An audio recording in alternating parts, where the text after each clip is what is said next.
नमस्कार जय जगन्नाथ पिलामाने आज आमे बंधु को पत्र ये चैप्टरटीर समस्त प्रश्न उत्तर आलोचना करबा ता पूर्व पिलामाने वीडियोटी को टिके लाइक करी सांग मानक सहित शेयर करनियो आउ चैनल रे जदि नुआ थाउ ताहले चैनल टी को सब्सक्राइब करी ऑल नोटिफिकेशन को ऑन कर दियो जेमति तार नोटिफिकेशन सब तुम मानक पाखकु सर्वप्रथमे पहुँचबो। तो चलो पिलामाने आरंभ करबा। देख पिलामाने कौन देइछि आस कथबार्ता हेबा। प्रश्न नंबर 1 जितेंद्र काहाकू चिट्ठी लिखिथिला और सेथिरे कौन लिखिथिला।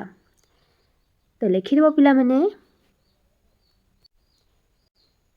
जितेंद्र तार बंधु सिद्धार्थ को चिट्ठी लिखिथिला। सेथिरे से खरा छुट्टी रे जेउ स्थान को बुलिबा को जाइथिला एवं जेउ सबु कार्य करिथिला सेही विषय रे लिखिथिला। तापरे पिलामाने प्रश्न नंबर 2 जितेंद्र छुट्टी कटाइबाकू केउठाकू जाइथिला।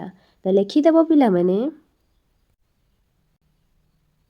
जितेंद्र छुट्टी कटाइबाकू मामू घर को जाइथिला।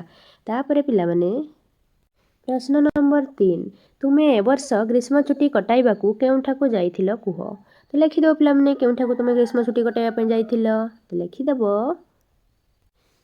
मु ए वर्ष ग्रीष्म छुट्टी कटाइबाकू माउसी घर को जाइथिली। किए मामू घर को जाइथिले मामू घर लिखिबो पिउसी घर को हेले पिउसी घर लिखिबो। तापरे पिलामाने प्रश्न नंबर 4 शारीरिक श्रम पाई मामू ताकू कौन कौन करबाकू कहूथिले। कौन कौन करबाकू कहूथिले पिलामाने जितेंद्र को कौन करबाकू कहूथिले।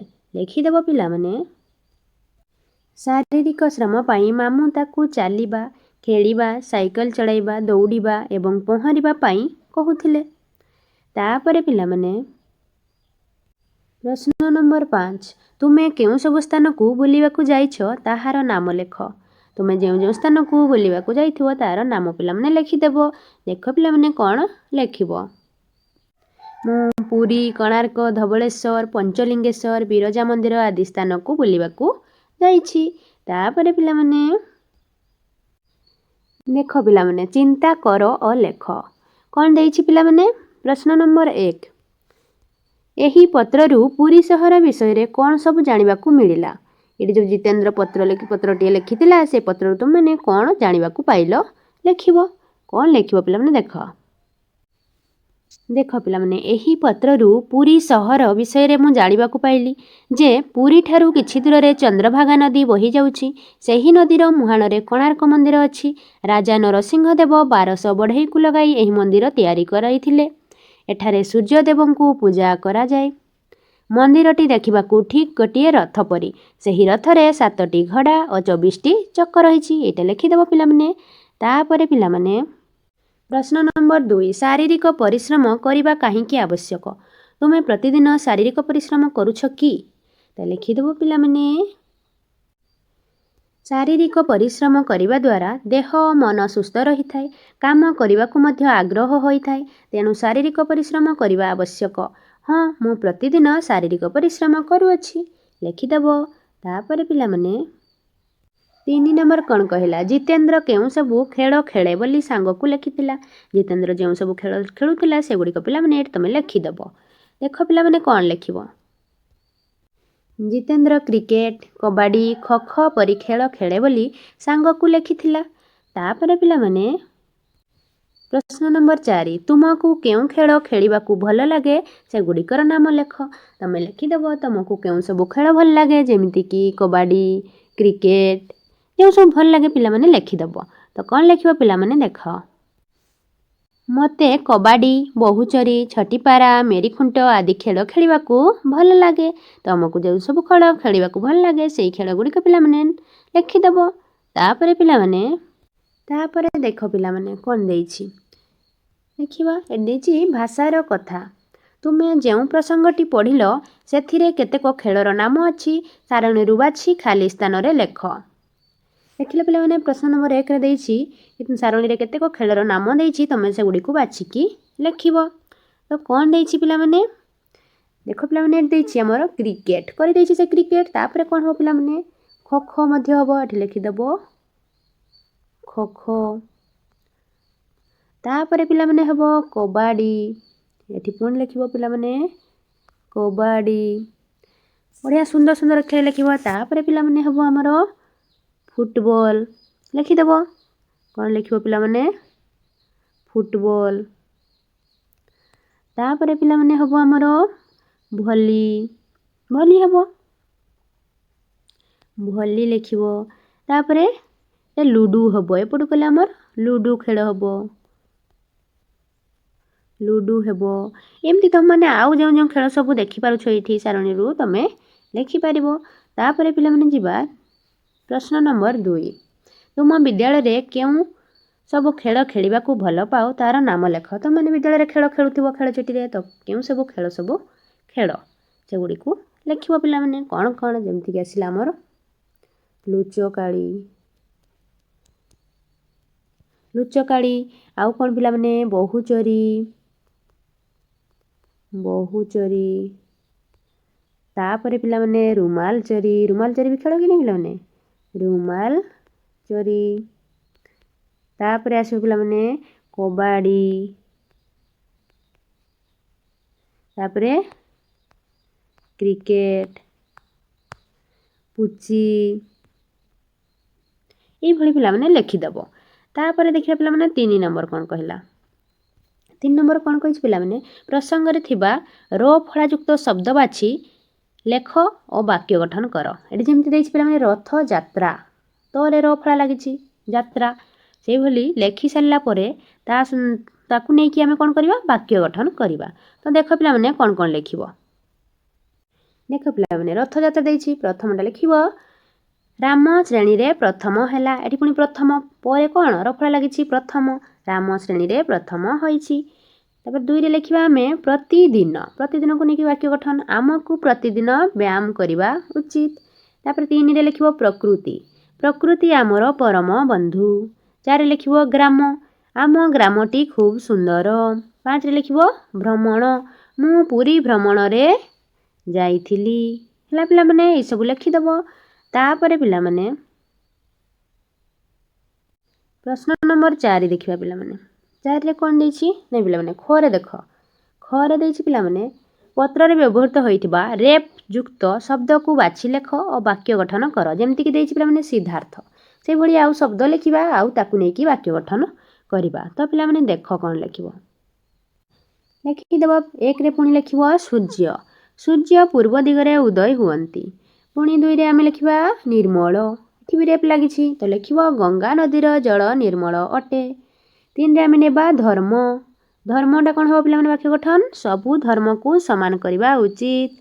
ତାପରେ 4ରେ ଆସିଲା କର୍ମ, କର୍ମ ହିଁ ଭଗବାନ। ହେଲା ନା ପିଲାମାନେ, କର୍ମ ହିଁ ଭଗବାନ। ତାପରେ ପିଲାମାନେ ଦେଖିବା ପ୍ରଶ୍ନ ନମ୍ବର 4 ଦେଖିବା, ଶବ୍ଦର ଶେଷ ଅକ୍ଷରକୁ ନେଇ ନୂଆ ଶବ୍ଦ ଗଢ଼ ଲେଖ। ଯେମିତିକି ଦେଇଛି ଘର, ଘରର ଶେଷ ଅକ୍ଷର କ'ଣ ପିଲାମାନେ ର, ରକୁ ନେଇକି ରସ। ସରେ ପୁଣି କ'ଣ ହେବ ପିଲାମାନେ, ସରେ ଲେଖିବ ସରଗ, ସରଗ। ଗରେ ପୁଣି କ'ଣ ହେବ ପିଲାମାନେ ଗରମ, ଲେଖିବ ଗରମ। ତାପରେ ଆସିବ ପିଲାମାନେ ମରେ ମଟର, ମଟର। ତାପରେ ପିଲାମାନେ କ'ଣ ହେବ, ମଟର ପରେ ଆସିବ ରସୁଣ, ରରେ ରସୁଣ। এইଭଳି ପିଲାମାନେ ଲେଖିଦେବ। ତାପରେ ପିଲାମାନେ ପ୍ରଶ୍ନ ନମ୍ବର 5, ପ୍ରଶ୍ନ ନମ୍ବର 5 କ'ଣ କହିଲା, ତଳେ ଦିଆଯାଇଥିବା କୋଠରୀରେ ନାମକୁ ବୁଝାଉଥିବା ଶବ୍ଦକୁ ଖୋଜି ରଙ୍ଗ ଦିଅ। ଦେଖିଲେ ପିଲାମାନେ ଏଠି କେଉଁଟି ନାମକୁ ବୁଝାଉଛି, ତ ତାକୁ ରଙ୍ଗ ଦେବା। ଯେମିତିକି ସିଦ୍ଧାର୍ଥ, ସିଦ୍ଧାର୍ଥ ଗୋଟିଏ ନାଁ, ତେଣୁକରି ୟାକୁ ରଙ୍ଗ ଦେଇଦେବା ପିଲାମାନେ। এইଭଳି ତୁମେମାନେ ମଧ୍ୟ ରଙ୍ଗ ଦେଇଦେବ। ତାପରେ ପିଲାମାନେ ଆଉ କେଉଁଠି ନାମକୁ ବୁଝାଉଛି, ଯେମିତିକି ଜିତେନ୍ଦ୍ର, ଇଏ ମଧ୍ୟ ୟାକୁ ମଧ୍ୟ ଏମିତି ରଙ୍ଗ କରିଦେବା। ତାପରେ ପିଲାମାନେ ଆସିଲା ଆମର କଟକ, ଇଏ ବି ଗୋଟିଏ ଜିଲ୍ଲାର ନାମ। ତାପରେ ବେଲରୂପା, ଇଏ ବି ନାଁ। ତାପରେ ଆମର ଆସିବ କ'ଣ ପୁରୀ, ଇଏ ବି ଗୋଟେ ନାଁକୁ ବୁଝାଉଛି, ୟାକୁ ମଧ୍ୟ ରଙ୍ଗ ଦେବ। ତାପରେ ପିଲାମାନେ କୋଣାର୍କ, ଗୋଟିଏ ସ୍ଥାନର ନାମ, ୟାକୁ ମଧ୍ୟ ରଙ୍ଗ ଦେଇଦେବ। ତାପରେ ପିଲାମାନେ ଦେଖ କ'ଣ ଦେଇଛି। ତାପରେ ଦେଖିଲେ ପିଲାମାନେ କ'ଣ ଦେଲା, ଅଧିକ ଜାଣିବା କଥା। ଓଡ଼ିଶାରେ ଥିବା ପ୍ରସିଦ୍ଧ ପର୍ଯ୍ୟଟନ ସ୍ଥଳୀଗୁଡ଼ିକର ନାମ ଲେଖ। ଯେପରି କୋଣାର୍କ, ଲିଙ୍ଗରାଜ ମନ୍ଦିର, ଗୁପ୍ତେଶ୍ୱର ଇତ୍ୟାଦି ଦେଇଛି ପିଲାମାନେ, ତୁମମାନେ ଆଉ ଅଧିକ ଲେଖିବ। ଶ୍ରେଣୀରେ ଶିକ୍ଷକଙ୍କ ସହ ପ୍ରସିଦ୍ଧ ସ୍ଥାନଗୁଡ଼ିକ ବିଷୟରେ ଆଲୋଚନା କର। ଶିକ୍ଷକଙ୍କ ସହିତ ଆଲୋଚନା କରିବ, ଶିକ୍ଷକ ମଧ୍ୟ କହିଦେବେ, ତୁମେମାନେ ଏଇଠି ଲେଖିଦେବ। କ'ଣ ହେବ ପିଲାମାନେ? ତୁମେ ଲେଖ। ତୁମେମାନେ ଏଗୁଡ଼ିକ ମଧ୍ୟ ଲେଖିପାରିବ। ଯେମିତିକି ଆମର ଆସିଲା କ'ଣ? ଭିତରକନିକା। ଭିତରକନିକା ଲେଖିଦେବ। ତାପରେ ପିଲାମାନେ ଲେଖିପାରିବ ଧଉଳିଗିରି। ତାପରେ ଆସିବ ଆମର ଖଣ୍ଡଗିରି। ଧଉଳିଗିରି ପରେ ଆସିବ ଖଣ୍ଡଗିରି। ତାପରେ ପିଲାମାନେ ଲେଖିପାରିବ ତୁମେ ଚିଲିକା ଲେଖିପାରିବ। ତାପରେ ଉଦୟଗିରି ଲେଖିପାରିବ, ଉଦୟଗିରି। ତାପରେ ପିଲାମାନେ ଆସିବ ଆମର ଖଣ୍ଡାଧାର ଲେଖିପାରିବ। ତାପରେ ମା ତାରିଣୀ ମନ୍ଦିର ଲେଖିପାରିବ, ମା ତାରିଣୀ ମନ୍ଦିର ଲେଖିପାରିବ ପିଲାମାନେ। ତାପରେ ଲେଖିବ ବିରଜା ମନ୍ଦିର ଲେଖିପାରିବ, ବିରଜା ମନ୍ଦିର। ଏହିପରି ପିଲାମାନେ ଲେଖିପାରିବ। ତାପରେ ଦେଖ ପିଲାମାନେ ପ୍ରଶ୍ନ ନମ୍ବର 2 କ'ଣ କହିଲା? 2 ନମ୍ବରରେ ଆମର କହୁଛି ତୁମ ଅଞ୍ଚଳରେ ଥିବା ପର୍ଯ୍ୟଟନ ସ୍ଥଳୀର ନାମ ଲେଖ ଗୁରୁଜନମାନଙ୍କ ସାହାଯ୍ୟ ନେଇ। ତୁମେ ଗୁରୁଜନମାନଙ୍କ ମଧ୍ୟ ସାହାଯ୍ୟ ନେଇପାରିବ। ଲେଖିଦେବ ପିଲାମାନେ ତୁମ ଅଞ୍ଚଳରେ କେଉଁ କେଉଁ ପର୍ଯ୍ୟଟନ ସ୍ଥଳୀ ଅଛି। ଯେମିତିକି ଆମ ଅଞ୍ଚଳରେ ଅଛି କ'ଣ ଲେଖ ପିଲାମାନେ? ଖଣ୍ଡାଧାର।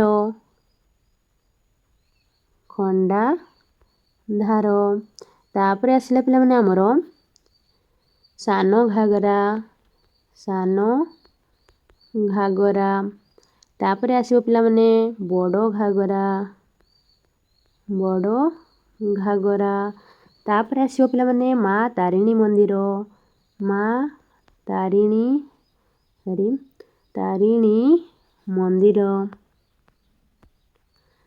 ତାପରେ ପିଲାମାନେ ଆସିବ ଗୁଣ୍ଡିଚା ଘାଗି।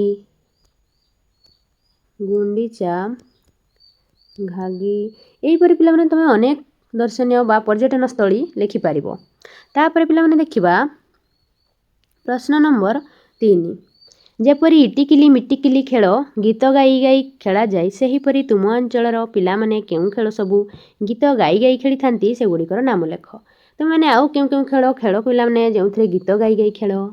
କ'ଣ ପିଲାମାନେ? ନା ଲେଖିବ ଘୋ ଘୋ ରାଣୀ। ଖେଳ କିନି ପିଲାମାନେ? ଘୋ ଘୋ ରାଣୀ। ଅଣ୍ଟେ ଅଣ୍ଟେ ପାଣି। ଖେଳ କିନି ପିଲାମାନେ? ତାପରେ ପିଲାମାନେ ଆସିଲା ଆମର ଚକା ଚକା ଭଉଁରୀ।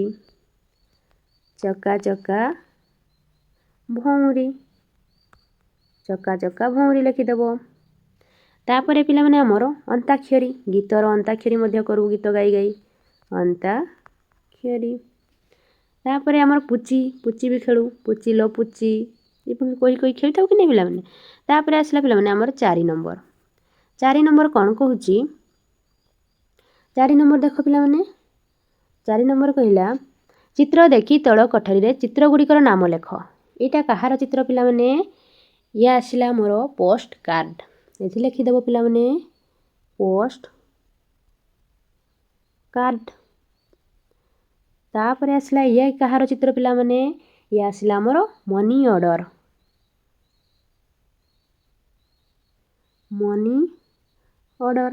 ଇଏ କାହାର ଚିତ୍ର ପିଲାମାନେ? ଇଏ ଆସିଲା ଆମର ଲଫାପା। ଫା ହେଇଗଲା ଲଫାପାର ଚିତ୍ର। ତାପରେ ଆରଟା କାହାର ଚିତ୍ର ପିଲାମାନେ? ଡାକ ଟିକଟ। ଇଏ ଆସିଲା ଆମର ଡାକ ଟିକଟର ଚିତ୍ର। ତାପରେ ପିଲାମାନେ କ'ଣ ଦେଇଛି ଦେଖ। ଏଠି ଦେଲା ପିଲାମାନେ ନିଜେ କର। ତୁମେ ଦଶହରା ଛୁଟି କିପରି ପାଳନ କଲ ସେ ବିଷୟରେ ଆଲୋଚନା ବା ବର୍ଣ୍ଣନା କରି ତୁମର ସାଙ୍ଗ ନିକଟକୁ ପତ୍ର ଲେଖ। ଦଶହରା ଛୁଟି ତୁମେ କେମିତି ପାଳନ କଲ? ତୁମର ପ୍ରିୟ ସାଙ୍ଗ ଯିଏ ଥିବ ତାଙ୍କ ନିକଟକୁ ତୁମେ ପତ୍ର ଲେଖିବ। ଏଠି କ'ଣ ଲେଖିବ ପିଲାମାନେ? ପ୍ରିୟ ସନୁ କି ମନୁ ତୁମର ସାଙ୍ଗର ନାଁ ଲେଖିବ। ତାପରେ ଲେଖିବ ସ୍ଥାନ, ତୁମର ସ୍ଥାନ କେଉଁଠି ଆଉ କେଉଁ ତାରିଖରେ ଦେଉଛ ତାରିଖ ଲେଖିଦେବ। ତାପରେ ପିଲାମାନେ ଏଠି ବର୍ଣ୍ଣନା କରିସାରିଲା ପରେ ଏଠି ପୁଣି ତୁମର ବନ୍ଧୁ ତୁମର ନାଁଟା ଲେଖିଦେବ। ତାପରେ ଠିକଣା ପ୍ରେରକ ଯିଏ ପଠାଇଥାଏ, ତୁମେ ପଠାଉଛ ତୁମର ନାଁ ଲେଖିଦେବ। ଆଉ ଯିଏ ପାଇବ ପିଲାମାନେ ଟିକେଟଟାକୁ ଏଇଟାକୁ ଯିଏ ପାଇବ ଏ ଯେଉଁ ଚିଠିଟାକୁ ତା ନାଁଠି ଲେଖିବ, ନାଁ, ଗାଁ, ଠିକଣା ସବୁ ଲେଖିଦେବ। ତାପରେ ପିଲାମାନେ ଏଠି ଟିକଟଟେ ଦେବ। ତ କ'ଣ ଲେଖିବ ପିଲାମାନେ ଦେଖ ପିଲାମାନେ କ'ଣ ଲେଖିବ? ପ୍ରିୟ ସନୁ, ସ୍ଥାନ ଲେଖିଦେବ, ତମ ସ୍ଥାନ ଯାହା ବି ଥିବ ଲେଖିଦେବ। ମଥୁରା, ତାରିଖ 10/8/2024। ସ୍ନେହଭରା ଶୁଭେଚ୍ଛା ନେବୁ, ମଉସା ମାଉସୀଙ୍କୁ ମୋର ପ୍ରଣାମ ଜଣାଇଦେବୁ। ଏ ବର୍ଷ ମୁଁ କିପରି ଦଶହରା ପର୍ବ ପାଳନ କଲି ତାହା ଚିଠିରେ ବର୍ଣ୍ଣନା କରୁଛି। ତାପରେ ପିଲାମାନେ ଦେଖ, ଦଶହରା ସମୟଟି ମୋ ପାଇଁ ଖୁବ୍ ଆନନ୍ଦମୟ ଥିଲା। ପ୍ରଥମେ ମୁଁ ପରିବାର ସହିତ ମନ୍ଦିରକୁ ଯାଇ ମା ଦୁର୍ଗାଙ୍କ ପୂଜା କଲି। ପ୍ରତ୍ୟେକ ସନ୍ଧ୍ୟାରେ ପେଣ୍ଡାଲ ବୁଲିଲି। ମେଢ଼ଗୁଡ଼ିକର ସୁନ୍ଦର ସଜବାଜ ଦେଖି ମନ ଖୁସି ହୋଇଗଲା। ସାଙ୍ଗମାନଙ୍କ ସହିତ ମିଶି ଭୋଗ ଖାଇଲି। ନାଚ ଗୀତର କାର୍ଯ୍ୟକ୍ରମ ଉପଭୋଗ କଲି। ନୂଆ ପୋଷାକ ପରିଧାନ କରିବା, ପରିବାର ସହିତ ଆଲୋକିତ ବଜାର ଘୂରିବା ମଧ୍ୟ ଏକ ମନୋହର ଅନୁଭୂତି ଥିଲା। ତାପରେ ପିଲାମାନେ ଏହିପରି ଭାବରେ ମୁଁ ଦଶହରା ପର୍ବ ଖୁବ୍ ଆନନ୍ଦ ଓ ଉଲ୍ଲାସରେ ପାଳନ କଲି। ଚିଠି ପାଇ ଚିଠି ଦେବୁ, ତୁ ଏ ବର୍ଷ କିପରି ଦଶହରା ପର୍ବ ପାଳନ କଲୁ ଚିଠିରେ ଲେଖି ଜଣାଇବୁ। ଇତି ତୋର ପ୍ରିୟ ସାଙ୍ଗ ମୁନା। ତାପରେ ପିଲାମାନେ ଠିକଣା ଲେଖିଦେବ। ଠିକଣା ଏଇଠି ଦେଖ ପିଲାମାନେ, ପ୍ରେରକ କିଏ ପଠେଇଛି ପିଲାମାନେ? ମୁନାଶୟ। ଗ୍ରାମ ହେଉଛି ମଥୁରା, ବ୍ଲକ ହେଉଛି ଝୁମ୍ପୁରା, ଜିଲ୍ଲା କେନ୍ଦୁଝର। ତୁମମାନେ ମଧ୍ୟ ତୁମର ନିଜର ନାମ ଲେଖିବ, ଗ୍ରାମ ଲେଖିବ, ବ୍ଲକ, ଜିଲ୍ଲା ଲେଖିଦେବ। ପିନ୍ ନମ୍ବର ମଧ୍ୟ ଏଠି ଲେଖିଦେବ। ତାପରେ ପ୍ରାପକ ସନୁ ପାତ୍ର, ଯାହାକୁ ସିଏ ପଠାଉଛି। ତାପରେ ଲେଖିବ ଏଠି ପିଲାମାନେ, ଗ୍ରାମ ହେଉଛି ଚକରା, ବ୍ଲକ ଚମ୍ପୁଆ, ଜିଲ୍ଲା କେନ୍ଦୁଝର, ପିନ୍ ନମ୍ବର ଏଠି ଲେଖିଦେବ। ଏହିପରି ଭାବରେ ସେ ମଧ୍ୟ କ'ଣ କରିଥିଲା? ଚିଠି ଲେଖିଥିଲା। ତୁମେ ବି ଏଇଭଳିଆ ଚିଠି ସବୁ ଲେଖିକି ପଠାଇବ ପିଲାମାନେ। ତାପରେ ଦେଖ ପିଲାମାନେ, ଏଇଠି ପିଲାମାନେ ତୁମର ପ୍ରଶ୍ନ ଉତ୍ତର ଆଲୋଚନା ସରିଯାଇଛି। ତ ପିଲାମାନେ ଭିଡ଼ିଓଟି ଯଦି ଭଲ ଲାଗୁଥାଏ ତାହେଲେ ଭିଡ଼ିଓଟିକୁ ଟିକେ ଲାଇକ୍ କରି ସାଙ୍ଗମାନଙ୍କ ସହିତ ସେୟାର କରିନେବ।